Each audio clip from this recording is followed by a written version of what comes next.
ఏదైనా ఒక నూతన ఆత్మీయ అలవాటును మనము కూడా అలవాటు చేసుకోవాలా, ఆ వరానికి మనము ట్యూన్ అవ్వాలా. చూడండి, పాతకాలంలో రేడియోలు ట్యూన్ చేసేవాళ్ళు, ఇలా ఇలా తిప్పుతూ ఉంటాం అన్నమాట. అప్పుడు తిప్పుతూ ఉంటే ముందు తెలుగు వస్తుంది, తర్వాత హిందీ వస్తుంది, న్యూస్ వస్తుంది, ఇలా వస్తూ ఉంటాయి అన్నమాట. మనకు కావాల్సిన చోట దాన్ని ఆపేస్తాం. We're far beyond radio. దేవుడు ఏదైనా మనకి ముందే బయలుపరుస్తాడు. శ్రమ, మరి ప్రత్యేకముగా శ్రమ, రాబోయే శ్రమ, మరి ప్రత్యేకముగా మరణకరమైన రోగం, అతి ముఖ్యముగా అది ముందే బయలుపరచాల. అప్పుడు మనము అది ఎందుకు వస్తుంది అని దాని విషయమై ప్రార్థించి మనము తప్పుని సరిదిద్దుకునే అవకాశం ఉంది, లేకపోతే ఆత్మలో ఎదిగే అవకాశం ఉంది, లేకపోతే దాన్ని జయించే అవకాశం ఉంది.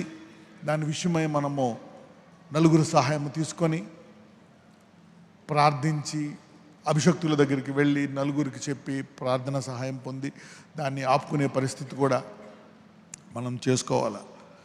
సో ఆ వరానికి ఏం పేరుంది అంటే, ఏ రీతిగా దేవుడు బయలుపరుస్తాడని చెప్పాను నేను, అది కళ. ఓకే, లాస్ట్ వార్నింగ్గా మనం బైబిల్లో దేన్ని చూసాం? డ్రీమ్స్, కళ. ఎందుకంటే యోబులో చెప్తాడు, ముందు దేవుడు వాక్యం ద్వారా చెప్తాడు. వాక్యం ద్వారా ఉన్నప్పుడు కొన్ని చిన్న చిన్న శ్రమల ద్వారా చెప్తాడు. అది కానప్పుడు ప్రవచనాల ద్వారా చెప్తాడు. అది కానప్పుడు ఇక తుదకు ప్రవక్తల ద్వారా, ఇక కళలు దర్శనాలు కమనిక ప్రవక్తల ద్వారా కూడా చెప్తాడు. ఫైనల్గా అప్పుడు దాన్ని తిరస్కరించినప్పుడు, నమ్మనప్పుడు వచ్చేటువంటిది ఆ సంఘటన.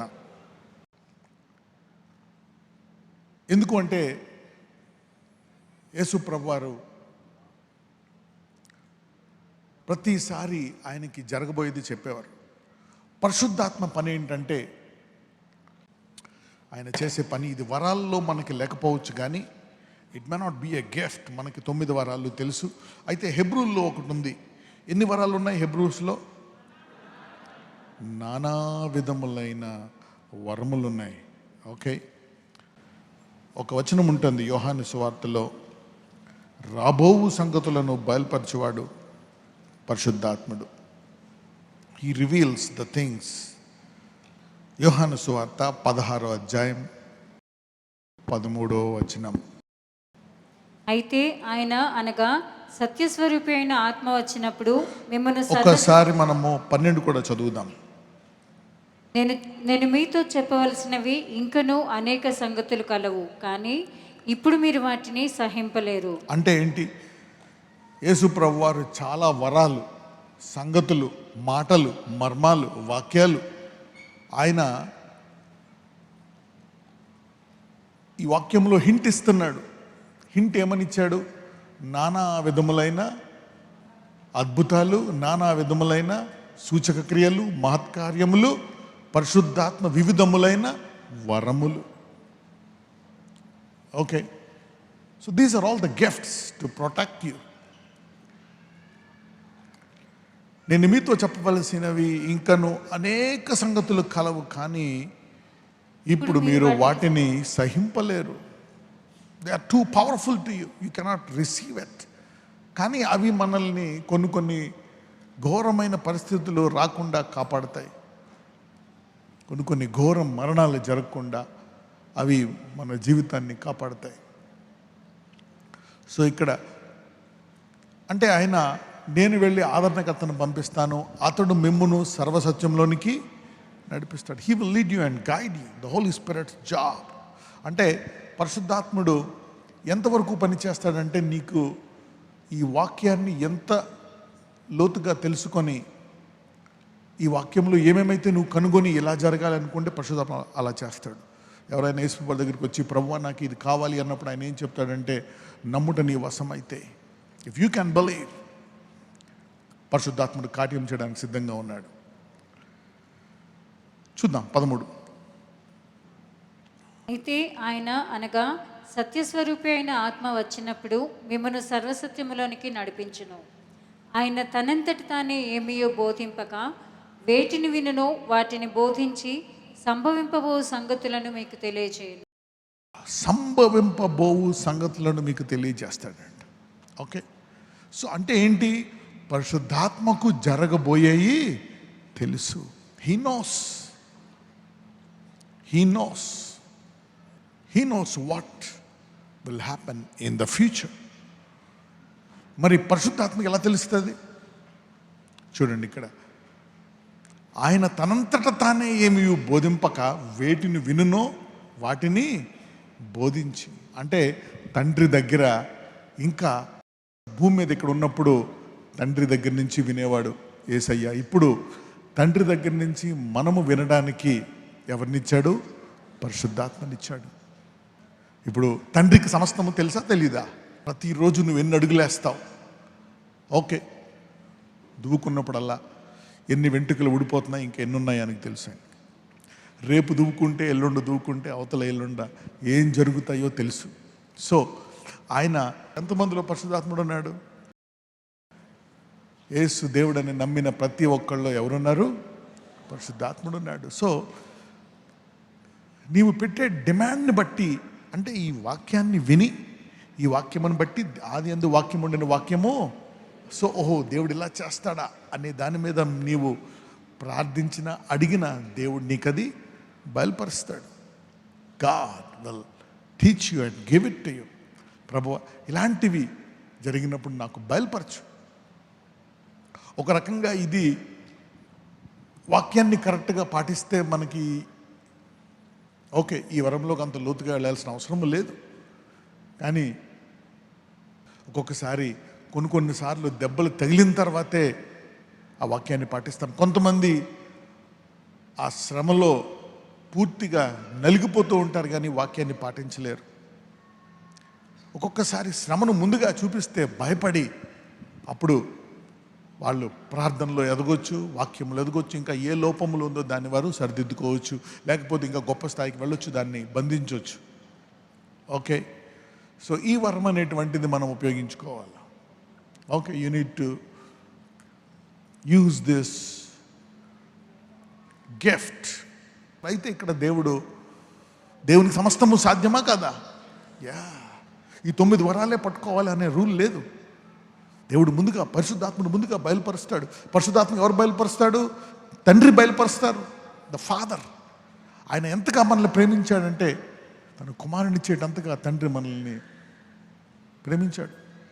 సో ఏదైనా ఒక్కొక్కసారి వినము, ఆయన వాక్యం వినే అలవాటు ఉండదు, విన్నా కానీ విధేయత కాదు. కానీ ఈ శ్రమ వస్తుంది, మరణకరమైందంటే నాకు తెలిసి మారిపోతారండి. అవునా కదా?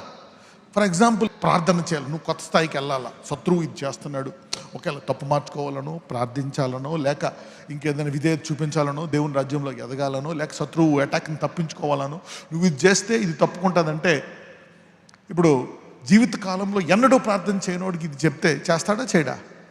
కానీ కొంతమంది చేయరు, ఎందుకంటే వారికి ప్రార్థన మీద విశ్వాసము ఉండదు. ఓకే, అందుకనే ఇప్పుడు మీకు ఇది బాగా పనిచేస్తుంది, ఎందుకంటే మీకు తెలుసు వాగ్దానం ఇచ్చిన వాడు నమ్మదగినవాడు. మీరు అద్భుతాలు నమ్ముతారు, స్వస్థతలు నమ్ముతారు, ప్రవచనాలను నమ్ముతారు. దేవుడు ఒక మాట చెప్తే దాన్ని పట్టుకుంటారు, ఆనందపడతారు.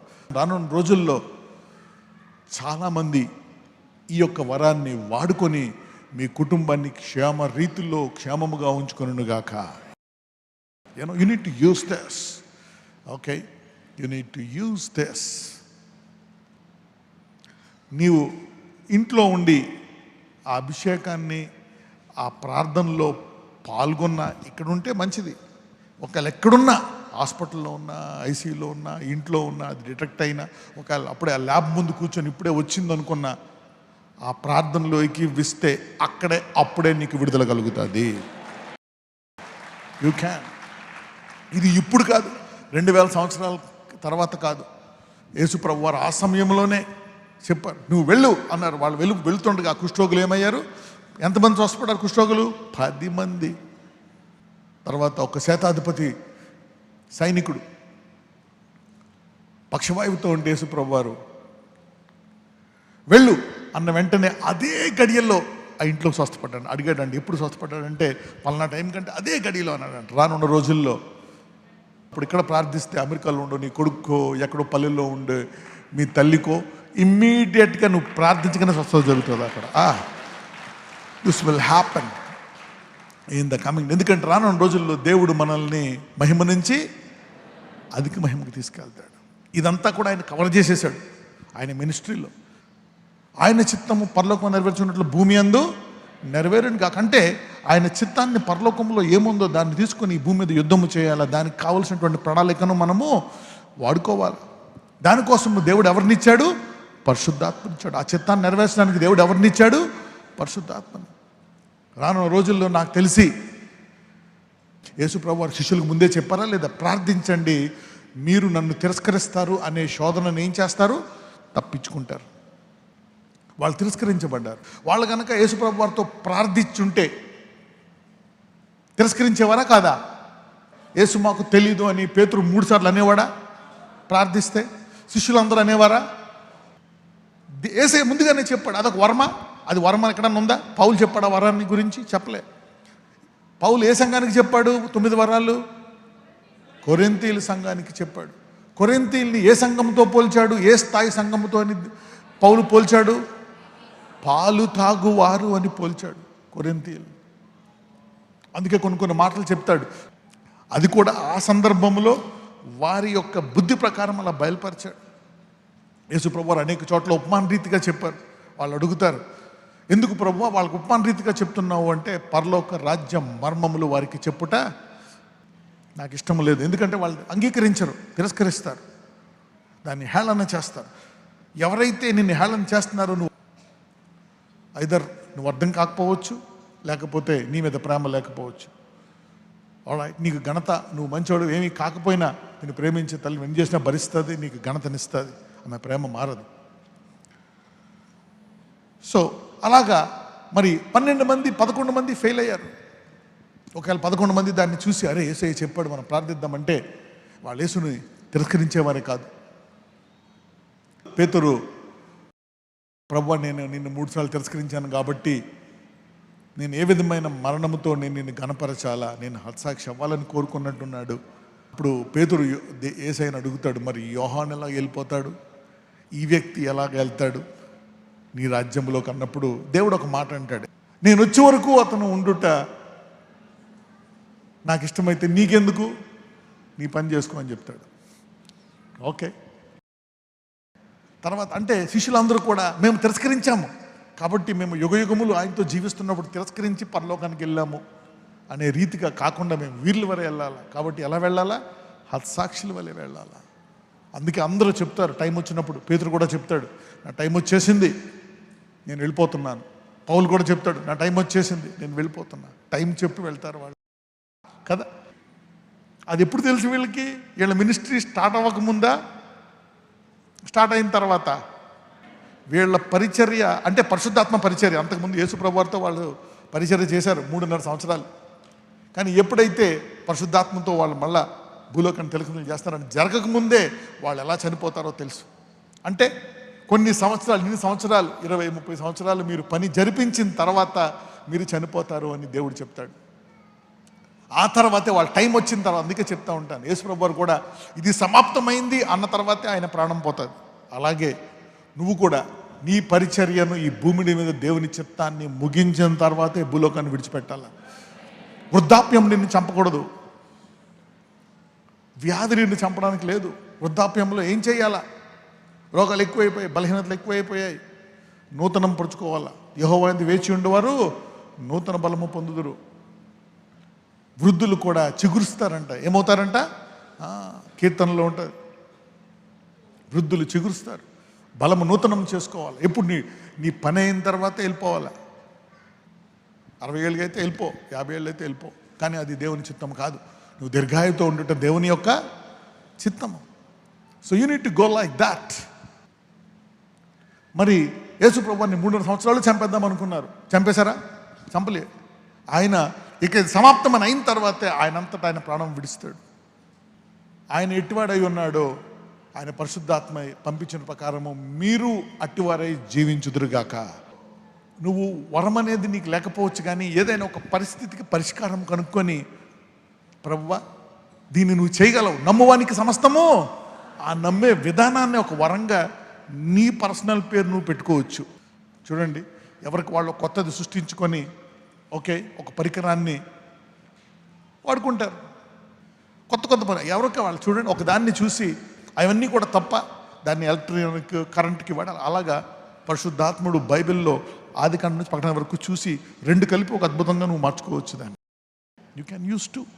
అలాగని దేవుడు యేసయ్య కాలంలోనే చేశాడే అద్భుతాలు కాదు, ఇటువంటి విషయాలు అబ్రహాం కూడా బయలుపరిచాడు.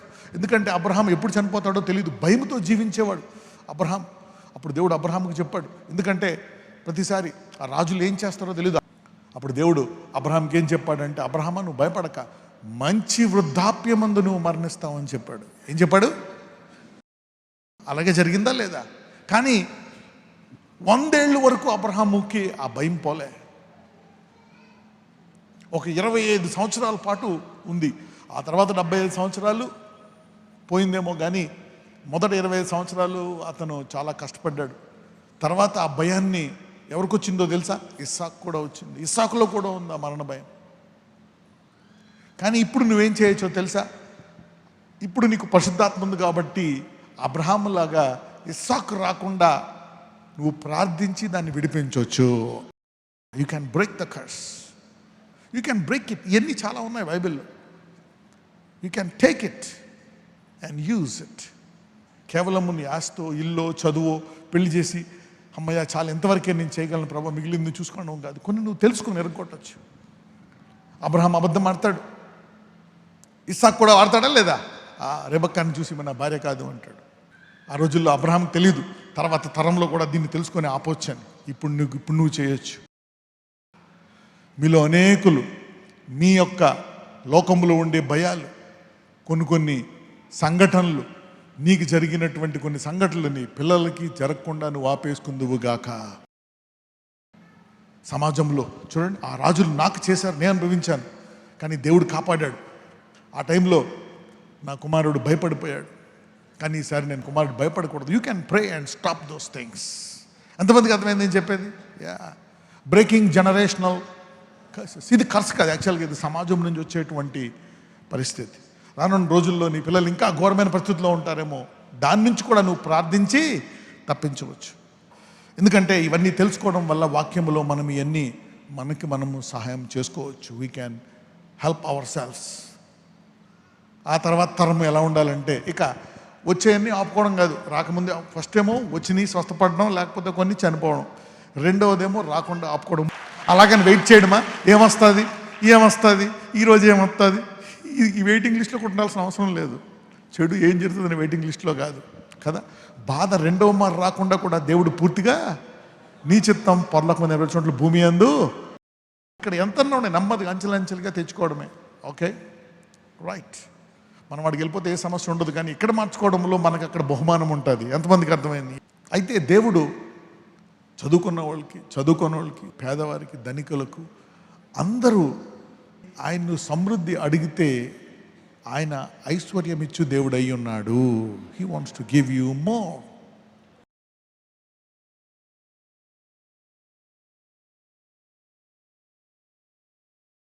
నజరేయుడైన యేసయ్య, నేను నువ్వు చెప్పిన ప్రకారం నా సన్నిధిలో అడగమను. నేను అడుగు వాటికంటే, ఊహించే వాటికంటే ఆశీర్వదించు దేవుడు. నన్ను అడుగు వారికి నేను గొప్పగా ఇచ్చువాడను. నీ ప్రజలను ఎలాగా నువ్వు వెండి బంగారంతో పట్టుకొచ్చావు, అలాగే నీ బిడ్డలను ఆశీర్వదించమని. నీ నుంచి వచ్చే ఐశ్వర్యము నీతి గలది, పరిశుద్ధమైనది. కాబట్టి నీవు వారికి దయచేయమని ప్రార్థిస్తున్నాం. ఐశ్వర్యం ప్రత్యేకంగా దయచేయమని నజరేయుడైన యేసు నామమున, నీ నామ మహిమార్థమై, నిన్ను ఎరిగిన వారు, నీ నామాన్ని ధరించుకున్న వారిని చూసి ఇతరులు భయపడాలి గనక బహుసమృద్ధిని వారికి దయచేయమని ప్రార్థిస్తున్నాము తండ్రి. ఆమెన్.